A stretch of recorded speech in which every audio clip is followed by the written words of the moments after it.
What is going on, everyone? Welcome into Mock Draft Monday. We've got my fourth mock draft of the season here, and you'll have to forgive me. I won't be able to get through making like my normal graphics like I normally do for my mock drafts. We just had a huge winter storm or spring winter storm in Minnesota this last weekend. I know it's bullshit. I thought it was an April Fool's joke. Lost power for like 36 hours, which really set me back my work week. Obviously, we're really crunching time leading up to the draft here, so I got to cut some corners where I can just to make sure I get in all my positional rankings, all the mock drafts, all the guests, all the draft content. The graphics are going to be the sacrifice here for this video, but it is going to be 2 rounds. We're going to have lots of trades. It's going to be a ton of fun. Finally, now comfortable enough with my evaluations to really get into a 2-round mock draft and start to talk about some names that I haven't quite hit on yet. So with that said, do make sure you're subscribed so you don't miss any of that content coming. And please do take a second to hit that like button. Mock Draft Monday, a million mock drafts coming your way. So you hitting that like button is a free and easy way to really support my channel in a meaningful way. Tells YouTube you enjoy the mock draft, to push it up the charts and push it out to other draft enthusiasts just like you. All right, let's go ahead and get started. We're going to be using the PFF mock draft simulator here.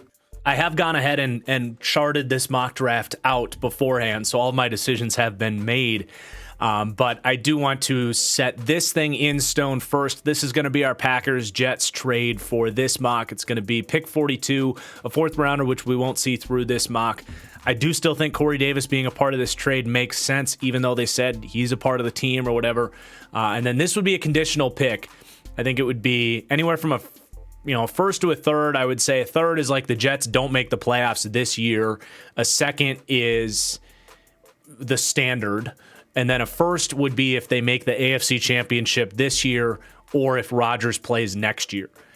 So, we can debate Jets-Packers trades all day, but that's what we're going to do for this one. And let's get started. So the first pick for me, this is going to be a full-on what I would do mock draft. So I am going to take Bryce Young with the first pick, and it's been good to see people start to put him there in predictive mocks as well. I really think with a full month to go to evaluate these guys, his tape is better than Stroud's. I think the Panthers, when all is said and done, will convince themselves. But for me, he is in a tier of his own. You can check out my quarterback rankings as to why I think that way. But we're going to take Bryce Young with the first pick. Now, this is the one pick I said it was going to be a what I would do mock draft. This is the one pick that isn't necessarily what I would do, but I do want to keep it at least somewhat realistic because I do think they will take CJ Stroud here, and that's what we're going to do. But as I've said, if I'm the Texans and I'm looking ahead to next year's quarterback class with not just the USC kid, but also Drake May at UNC is really highly touted right now. I just really don't think the Texans have to take a quarterback now. I am of the camp that thinks CJ Stroud is a really good quarterback. I'm really not sure he's going to climb into those couple top tiers of quarterbacks. I compare him to Jared Goff with wheels, and I wouldn't take that guy second overall. I would take Will Anderson. If I was the Texans, I would trade it down and really gear up for a quarterback next year and make sure that team is really ready to go. I think they could still be a competitive roster with all of the good offseason moves they've made. So the Cardinals at number 3, I'm going to continue taking Will Anderson here. It really just comes down to what trade offers are you getting. I don't think the Raiders are going to be mortgaging their future to come up for the 3rd quarterback here. It's very well possible that they might. And it's a good spot for Anthony Richardson to sit there now with Jimmy Garoppolo in house. So I'm definitely not ruling that out. But I do think the Cardinals have to get a bounty, including a future first-round pick if you're trading out of this pick. Because to me, otherwise, it's just not worth losing out on the blue chip defensive prospect that Will Anderson is. He fits their system. He fills a huge need. To me, this is just, a don't screw it up pick for the Cardinals. So we're going to take Will Anderson. Then we got the Indianapolis Colts. And I know they're heavily linked to Anthony Richardson, and that is growing. The idea of that is growing on me more and more and more by the day. And it's funny how things happen because I came out the gate early on, was super high on Anthony Richardson. I was like, this guy's going top 10, get ready for it. And now I'm sitting here saying I would still take Will Levis. I think the Will Levis hate has gone way too far at this point based on my own evaluation on him. I really think he's a much more pro-ready quarterback than he gets credit for. The gap between him and Anthony Richardson is minuscule. I'm not saying Anthony Richardson would be a bad pick. I get it. I think with the Colts quarterback situation, though, Gardner Minshew, I like Gardner, but at some point Richardson would be forced into action in that first year. And to me, I just do not want to put him in a situation where he could potentially develop bad tendencies and take some of that confidence off of what he has. So to me, Will Levis is going to step in. The game is actually going to look easier for him at the next level because it was such a disaster at Kentucky. Again, you can check out my quarterback rankings on that and why I still believe in Will Levis, even if it is close. Then for the Seattle Seahawks, Jalen Carter is extremely tempting, of course. Could definitely go that route, but I'm going to stick with the safer pick in Tyree Wilson with Jalen Carter's off-field concerns. I also just look at that Seahawks D-line. They desperately need an alpha on the edge.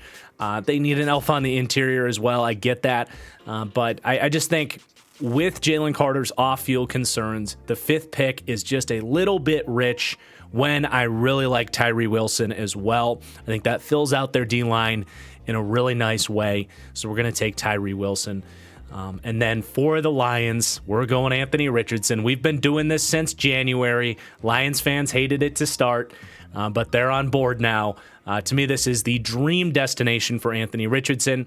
This is one pick for the Detroit Lions that they got at the back end of the Matthew Stafford trade.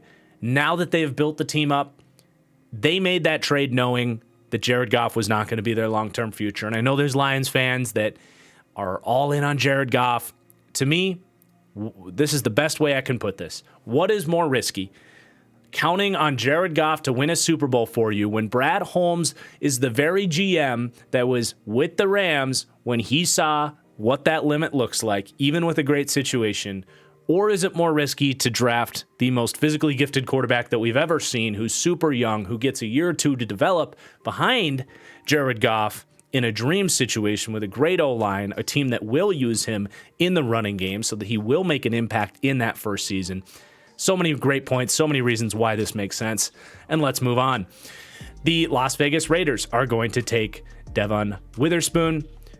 I finally got to his tape. It's incredible. I totally see the Jair Alexander comps. To me, that's best player available. The Raiders really just kind of have to go best player available this entire draft. They have got to restore the talent of that roster, and it fills a need. All right, so I think that's actually exactly how we did our last draft, with the exception of the first 2 picks. But this is where we're going to mix things up. I am going to make a trade here for the Atlanta Falcons. You know, I really like Christian Gonzalez, but for me, actually, the gap between Gonzalez, Porter, and Deonte Banks is actually pretty thin. And when you look at the staff for the Falcons coming in from that Saints defense, they really actually are going to want a physical press man corner. They have 1 in A.J. Terrell. They would love to have 2. Just think about those Saints defenses. They are one of the more press, jam heavy teams in the league. And I actually think both Deonte Banks and Joey Porter Jr. are better jam corners than Christian Gonzalez. Gonzalez is a little bit better in bail, in zone. They're all great players. I'm not trying to trash Witherspoon to be a great pick here, but I am comfortable trading down if someone wants to come up for Jalen Carter. And the team that made sense for me to do that is way down here at 17, the Pittsburgh Steelers, who are not afraid to gamble on players with off-field concerns. They did it last year with a player out of Georgia in Pickens. So we are going to make a big trade here. The Pittsburgh Steelers are going to move up for Jalen Carter, and the cost of this is going to be that second-round pick, the pick 49 there. So the Falcons are going to pick up a top 50 pick to move down, and then Falcons fans, just wait till this all plays out, because we've got plans for them to make sure that they get one of those 3 corners. So stay tuned there. But the Steelers are going to come up and draft Jalen Carter, who fills a huge need. And just picture how dominant he would be in that defense that has been filled with incredible defensive tackles over the last decade. Then the Chicago Bears. This is a very simple pick for me. It is going to be Paris Johnson Jr. out of Ohio State. I really like him. I think he's even a little bit underrated. Reminds me so much of Andrew Thomas coming out, where I felt like his ability to run block was extremely underrated. I think Paris Johnson is getting credit for it, but their ability on the field to run block is very similar. Their athleticism, even the things that they need to improve in their pass protection technique remind me of it. So we're going to go Paris Johnson, and he can play either left or right, whatever they decide to do there. Then the Philadelphia Eagles up at 10. Again, this is a what I would do mock draft. I don't know if Howie would do this or not. It is a true luxury pick based on how they have built this team, but they don't currently have a running back. And to me, you put Bijan Robinson on this offense, look at the way a guy like Josh Jacobs elevated the Raiders offense last year, Saquon on the Giants. Not that the Eagles offense necessarily needs that, but you put Bijan behind the best offensive line with a running quarterback and that play calling. I just think this is a new factor to this offense that opens everything up even more. And man, I don't think it's a bad value pick. Bijan is the best player in this draft. The Eagles have found value in every single nook and crevice that they could find. So what's one pick against a generational running back prospect? We're going to go with Bijan Robinson. Okay, the Tennessee Titans, I'm going to stick with Lucas Van Ness. Knowing how Vrabel wants that defense, they run about as many stunts as anybody in the league. They lost Bud Dupree. Danico Autry is 32 years old. They need this player more than I think people realize. And the landing spot is perfect in terms of value and everything. So to me, this is a realistic pick. It makes a ton of sense. I think that Titans defense is a lot closer to being a great defense next year than people give them credit for, because Vrabel is an incredible coach. But you need a guy like this that can muddy up the pocket there. So we're going to go Lucas Van Ness, and then the Texans are up at 12. And this is going to be where we make that move up with the Falcons, actually, to secure a corner. So it's just a little bit of moving of draft position for the Falcons. We do see this. So ultimately, for the Texans, why we're willing to do this, I think either of these receivers would be great. I think any of these corners would be great. Like Kalijah Cansey could work there. There's so many different players that make sense for the Texans, but none of them scream at me like, we got to take this guy right now. And if you got the Falcons on the phone in this situation, willing to give you a third and a fourth round pick to come up, we're going to do that. Because you're taking a player of similar value anyway. So the trade is going to be with the Atlanta Falcons, and you're going to get 17, you're going to get 75, and 113. So those are good picks for pick 12, and it was actually accepted. So goes to show you that these trades, the value has been calculated correctly, which I did. I looked at the chart when I made these, so it makes sense. So the Falcons here are going to go, for me, with Joey Porter. I talked about them wanting to be a press man system with that New Orleans defensive staff coming in. With Porter and A.J. Terrell, those are going to be two of the best press corners in the league, period, on the same team with a great safety tandem behind them. It's pretty nasty, man. So the Jets are up, and we're going to take Peter Skoronski. I think, similar to what we said about Lucas Van Ness, this feels very realistic as far as value, landing spot. The Jets have a bunch of kind of question marks on the offensive line, whether it's guys coming off of injury, what position are certain guys supposed to play, aging guys like Dwayne Brown. Peter Skoronski could honestly play all five positions on the offensive line. He's really freaking technically sound. Just the missing piece on that offensive line for Aaron Rodgers' offense.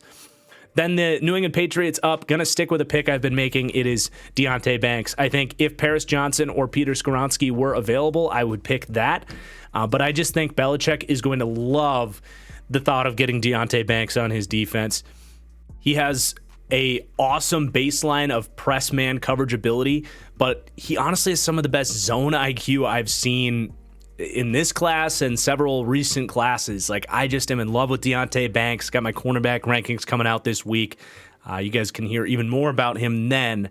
But he's going to provide the flexibility Belichick needs on that defense. And with the tackles gone, fills a different need.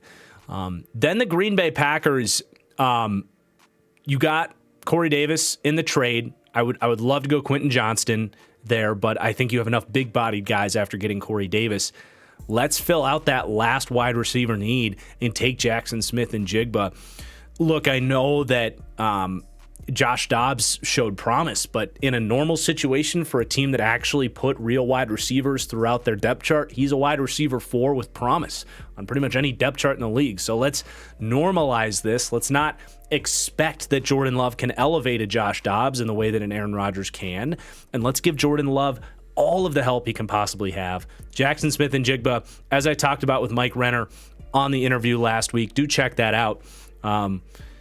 We're drafting off of his rankings right here, ironically, but he would fill that slot need that the Packers offense has.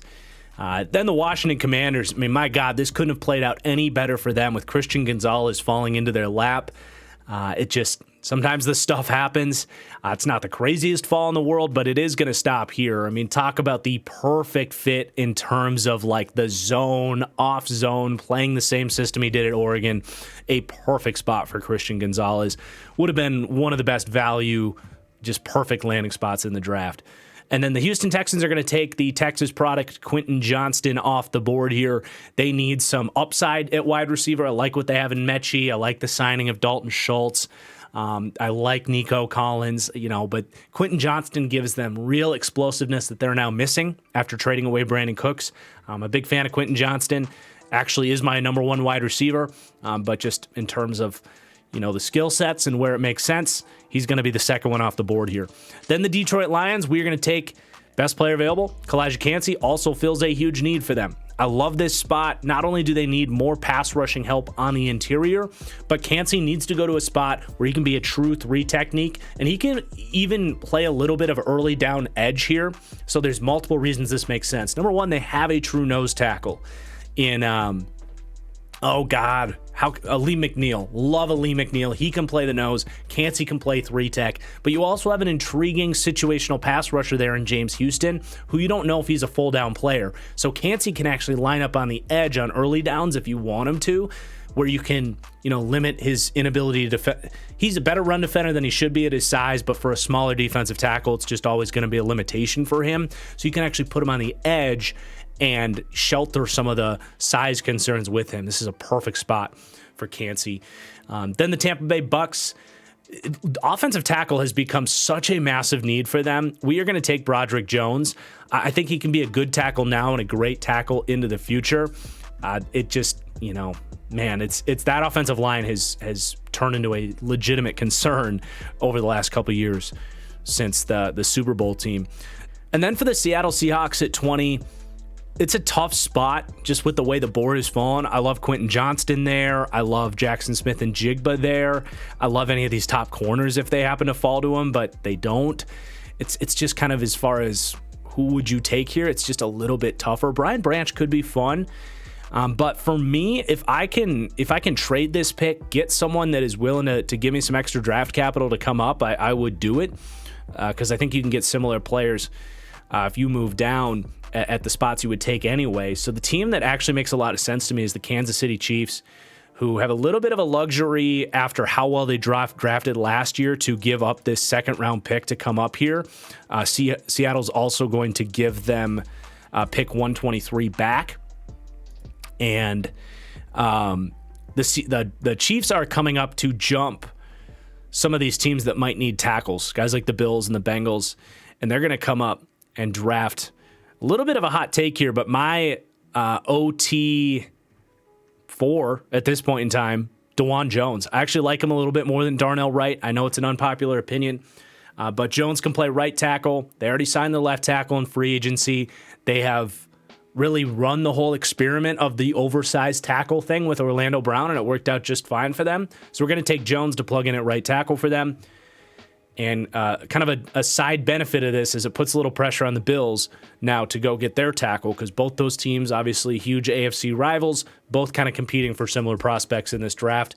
And that's a similar strategy to what the Chiefs did to the Bills last year, jumping them for a cornerback. Then for the Chargers, going to take Zay Flowers. I love Zay. I love the way he fits here. be a vertical threat for them. And when Keenan Allen is inevitably gone, Zay can step in and do a lot of the intermediate stuff that he does as well. Just such a fun fit, kind of speaks for itself. Then the Baltimore Ravens at 22. This pick is going to be a little bit out there. I just did this player's evaluation. The Ravens desperately need a second cornerback. And with Zay Flout, with these top 3 receivers gone, I'm just not taking Jordan Addison here. I'm just not. It's a little bit early for me. And I know I say that, but I think you can get receivers later that you aren't getting actually in Tyreek Stevenson. I know this is crazy. This is a new opinion, but Stevenson, of all of these corners left, is the one that I really trust to come in and run bump and run man coverage. He did it at Miami. This is a player I'm going to talk about in depth in my cornerback videos coming out in a couple days. I really like this player. A little bit early. Yeah, you could try to trade down, but I actually think the Vikings could be a risk to take this player too, because Forbes is not a press man guy. Cam Smith is a little bit iffy. Tyreek Stevenson to me is the dude here at 22. It's a little bit out there, but I actually love that fit. And then for the Minnesota Vikings, I'm like shitting my pants now because honestly, I would have taken Tyreek Stevenson for the Vikings, given how big of a need, just like the Ravens, that impact press man corner is. Some people might think that's Cam Smith. I don't. I think Cam Smith's a little bit more boomer bust-ish. So to me, like the Vikings desperately need that corner. You've just seen this run on wide receivers. You could think about a Jordan Addison, but I'm just souring on Addison a little bit with the size. To me, I would look to trade down. The Vikings do not have a second-round pick. They have a lot of needs. That defense has been depleted with talent. So if you can recoup some picks, remember, they don't have that second-round pick from the TJ Hawkinson trade. So we are going to look to move down and shop the best player available, and that to me is Nolan Smith. And the team coming up to get him is going to be the Houston Texans. So you're going to get pick 33, which is basically a first-round pick. And then you're also going to get pick 73. Which is a early third. So we're going to offer this trade. It is accepted. Good to know I did my homework on the trade value here. But the Texans are going to take Nolan Smith, and what a draft for the Texans. Getting their quarterback and then helping him out at wide receiver and then getting a pass rush talent like Nolan Smith, who's going to be nasty on all of those stunts that DeMeco Ryans is going to run with that defensive line. The Jacksonville Jags, this pick keeps growing on me, Brian Branch, because the Jags need safety and slot corner. So whatever they feel like come training camp is a bigger need, Brian Branch can play that for them. And it's just perfect value, perfect need. Then we got the Giants up at 25, and another team that, you could go Jordan Addison. Is he a massive upgrade over what they have in-house? Potentially, but again, I'm just kind of souring on him slightly. This would be a potential trade-down spot. I feel like the Giants do have a lot of holes still on that roster to fill out, so if I can get some more picks and target a guy later that I want to target, I'm going to make that move, and that guy I'm going to target is John Michael Schmitz. And I'm not even going to move down that far, but what I am going to do is just move up a little bit. And maybe this was unnecessary, but I think this is the kind of move we see on draft day all the time. These subtle moves where the Bills are like, I don't want to wait this out any longer. We need a right tackle. There's one guy left. Let's go get him and not let a team like the Bengals or the Eagles or someone in the second round coming up and jumping them. Let's just go get him now. And that's going to be the Bills giving up pick 130 just to come up 2 spots. So the Giants, this one they're going to say they're not interested, but, for the Giants, I'll take an extra 4th-round pick to probably take a guy I was going to take anyway. And the Bills are going to take the right tackle, Darnell Wright, who is Renner lower on Darnell Wright? Where we got him? Wow. Renner's lower on Darnell Wright. All right, but we're going to grab Darnell Wright with the 25th pick. Then the Cowboys, I'm going to stick with Mazi Smith. I've been making this in my most recent mock drafts. I really like Mazi, whatever it is. I just think he fills the biggest need possible for the Dallas Cowboys. They've needed this guy that can shed in the run game and bring that size and physicality. I love Osa, but he's a 3-tech. Mazzy can slide inside, play the nose. I think he's got more to bring to the table as a rusher at the next level. I think we might see this pick in real life. All right, the Giants, we already analyzed this. We picked up a 4th-round pick, and we're going to take who we were going to take anyway, and that is going to be the center, John Michael Schmitz, who I love. I do think is a late first-round talent, very similar to the center in Buffalo, with obviously that whole staff coming over Mitch Morse, but I think he can be even better than Mitch Morse.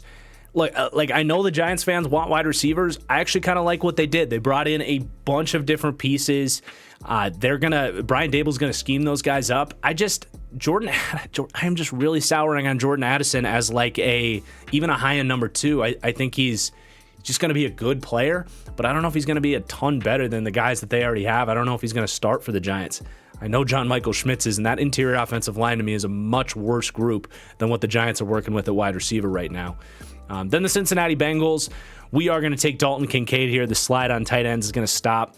They've shown that they're not afraid to go with thinner, worse blocking tight ends. Hayden Hurst, they just signed Irv Smith. Dalton Kincaid is just a significantly better, a cheaper, long-term answer at that position. And his chemistry in the short to intermediate game, with the Bengals going to more of a spread them out shotgun approach as opposed to the old Shanahan offense that you think of Zach Taylor being, Kincaid can have a similar chemistry there to what Mahomes has with Travis Kelce over time. Then the New Orleans Saints, I think with Myles Murphy here, it just makes sense. They want a bigger bodied edge guy. It's becoming more and more common for Murphy to fall into the 20s. And to me, this is a much more comfortable spot for a guy like Myles Murphy, who I just didn't like his final season of tape. All right, the Philadelphia Eagles up.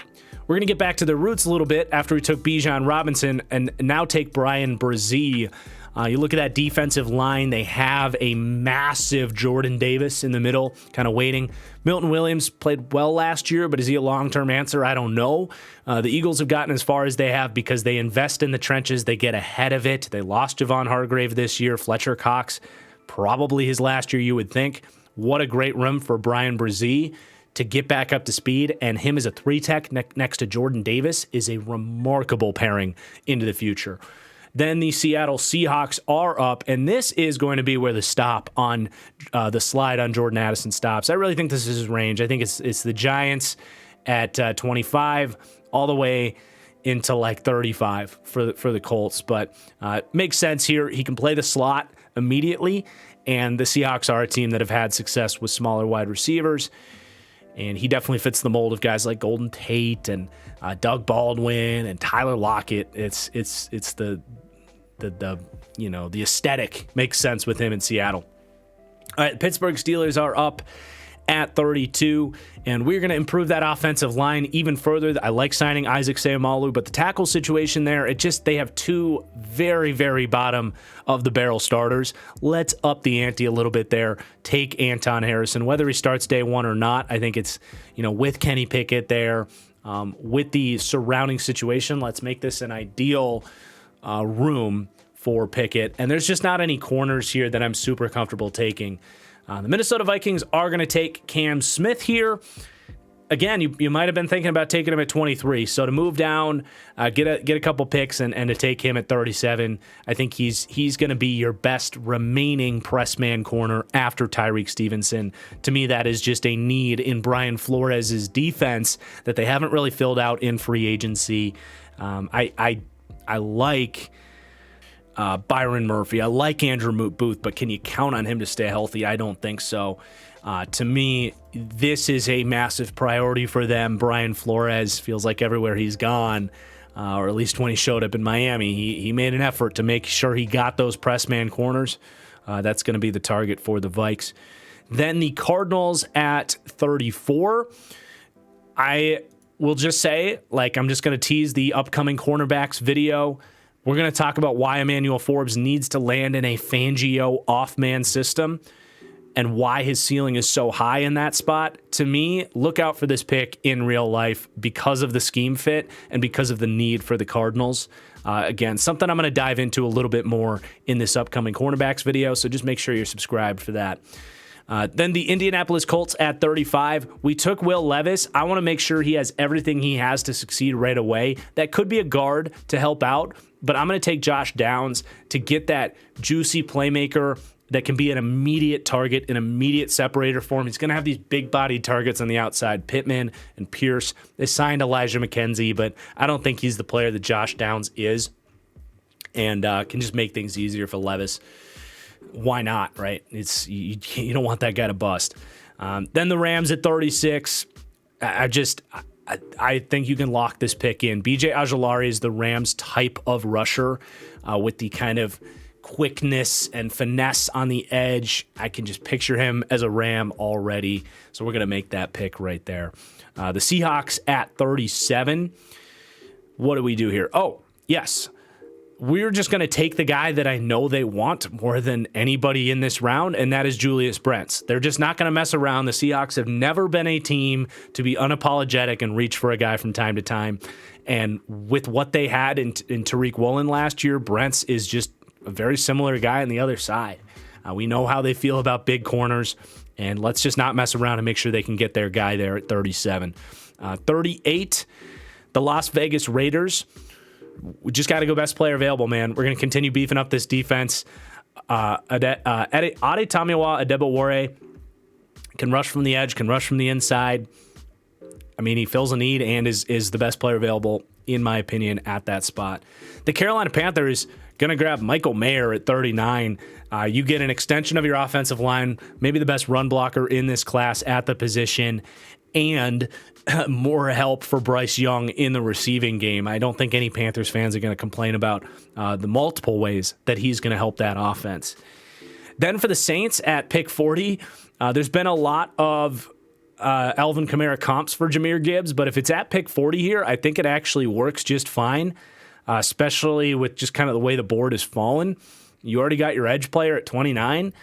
Kamara's going to face a suspension. He's getting up there in age. His production has fallen off. Let's put some more juice, some more explosiveness in there. And, this 40 to 60 range for running backs is where guys like Alvin Kamara and a lot of the elite running backs in the league come from. I think Gibbs could be that for the Saints. Then the Tennessee Titans at pick 41. Is this where I did? Yes. So there is a unique trade down opportunity here. There is a desperate team hanging out here at pick 51. And I think this is similar to when we saw the Saints give up a second-round pick to come up for Eric McCoy. I think the Dolphins, looking at the way this board is falling, they're going to be making phone calls to all of these teams. And the guy that the Dolphins are going to desperately want here is going to be Matthew Bergeron, because Renner's in agreement here. I think there is a ridiculous drop-off after Matthew Bergeron. I thought Jalen Duncan stunk. Steen's a developmental guy. I haven't watched Freeland yet. I don't think Mock is a day one starter. The Dolphins are obviously trying to win right now, but if we pull up their depth chart, their tackle situation's a disaster. You right now you have Austin Jackson, Kendall Lamb, and Teron Armstead's only good for 12 games a year. So to me, they're going to be trying desperately any of these teams to move up, and I think eventually you're going to be able to kind of swindle them a little bit and get a second-round pick from them next year just because of how desperate they are to fill this need. So we are going to make this trade with the Titans. We're going to give up the second-round pick next year. And I don't know why this wasn't accepted, but we're going to do it. So the Dolphins are coming up, and they are going to take Matthew Bergeron out of Syracuse. And I don't think they could stay put to get him at 51 personally. I think that the Patriots, we're going to take him at 46, so you got to jump your division rival there. Overpaying a little bit, but I don't think Dolphins fans are even going to complain that much because we know they're going all in for this season. Did I not do this trade correctly? Because the Packers were supposed to get this in the Aaron Rodgers trade, so I don't know what happened there, but let's just force a Yeah, it's like it didn't save. I don't know. I really don't know what happened there. I thought we did this at the start of the thing, but maybe it wasn't accepted. But either way, let's force this through. Weird. Anyway, Packers are on the clock at 42. And to me, if Darnell Washington is available, we actually picked him in the first round of my last mock draft. I know he's going to be a player they covet. Tight end is a glaring weakness for them. You look at how they want to run the ball. They want to live in 12 personnel when they can. And Darnell Washington's going to be that extension of the offensive line. And when Washington does separate, it's on crossing routes, winning after the catch. Really fits their system in an ideal way. And then the Jets do have this 43rd pick.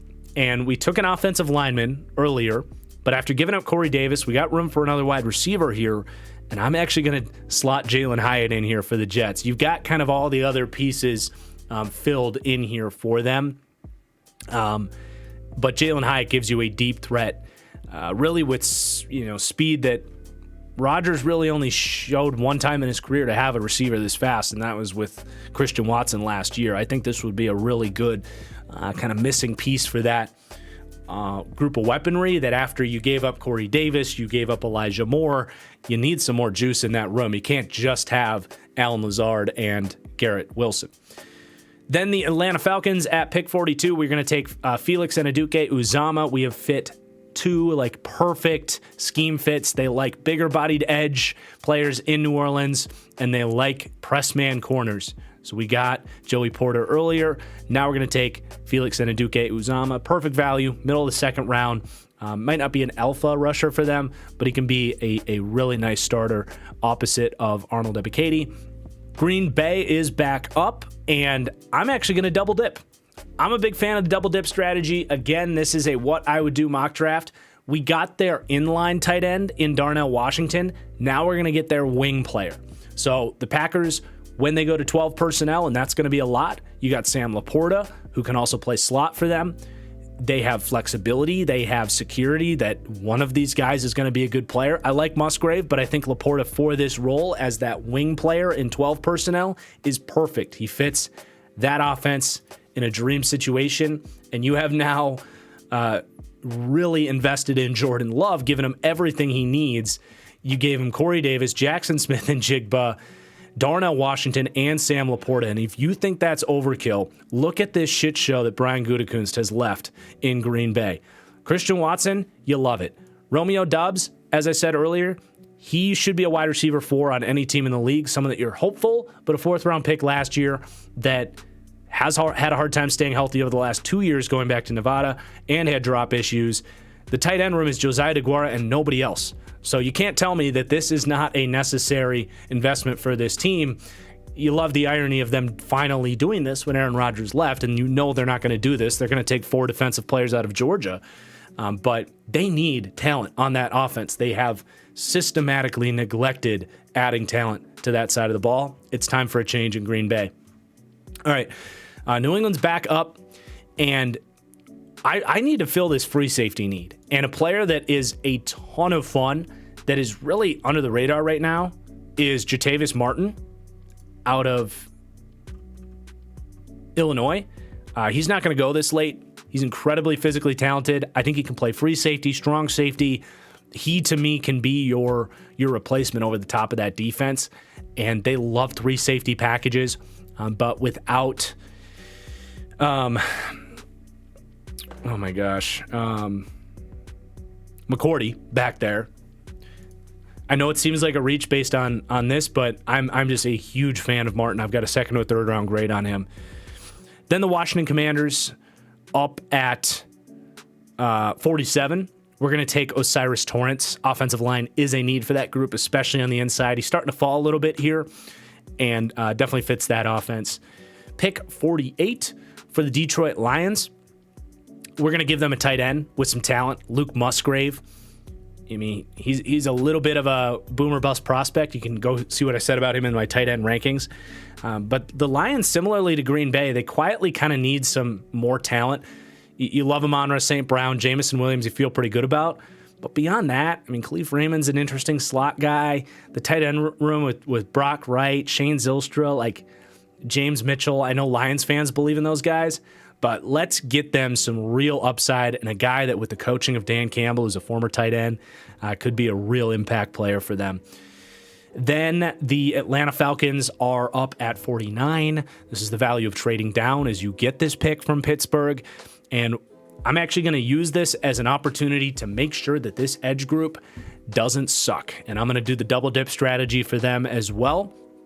And that pick is going to be Tuipulotu. Now, this is not a overly redundant pick either. If you go back to see what I said about Tuli in my edge rankings, you can actually use him in sub packages as a third edge on the field, really tapping into what he does as a stand-up middle rush linebacker. He has a truly unique skill set there.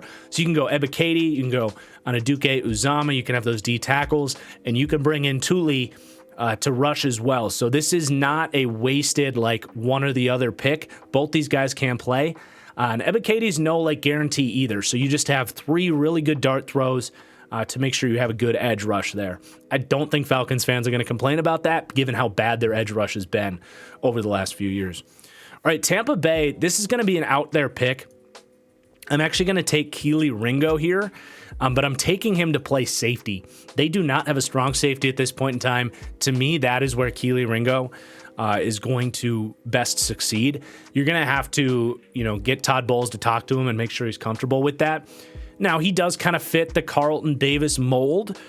So in theory, he could fit their system as a corner as well.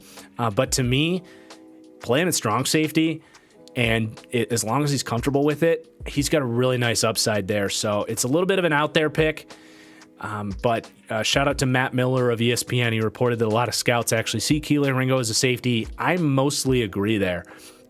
But they don't have a slot corner either. So if you don't love him at safety, you could play him on the outside, and you can move Jamel Dean into the slot where he's really good. So it's just kind of like a defensive back pick, but he's probably playing safety for me, at least long term. Okay, Tennessee Titans, where we move down, they are going to target a different offensive lineman. And to me, that is going to be Joe Tippmann, who I have not watched yet. I've seen him mocked in the first round. It sounds like he fits kind of everything they like to do in the run game. So slot him in as a starter after their long-term guy there retired, or was released, rather. Can't think of his name right now either, but a lot of names in this show. Okay, Seattle Seahawks are up at 52. We're going to take Steve Avila. Their interior offensive line just needs some help, and that one's pretty straightforward. I think that's about the right spot. It's about pick 50 for Avila. Then the Chicago Bears are up, and this is where we're going to start addressing this defense. I think, honestly, the offense is in pretty good shape, and with those interior offensive linemen just going off the board, I'm not going to reach on a guy. Defense is becoming the priority here in the second round. So the pick for me for Chicago is going to be Derek Hall out of Auburn.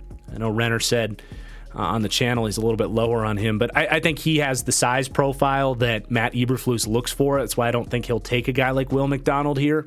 I think Hall would be the guy, or even like Keon White, but I think Derek Hall, based on my evaluation, is the right fit there.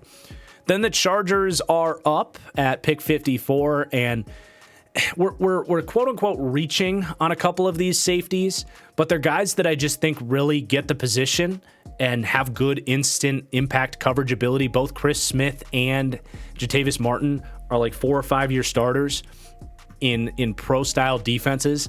I think Chris Smith is going to slot right in this hybrid Brandon Staley defense. They lost Adderley. I don't want to trout frickin' the Notre Dame kid out there. Alohi Gilman. It's just not going to cut it for me.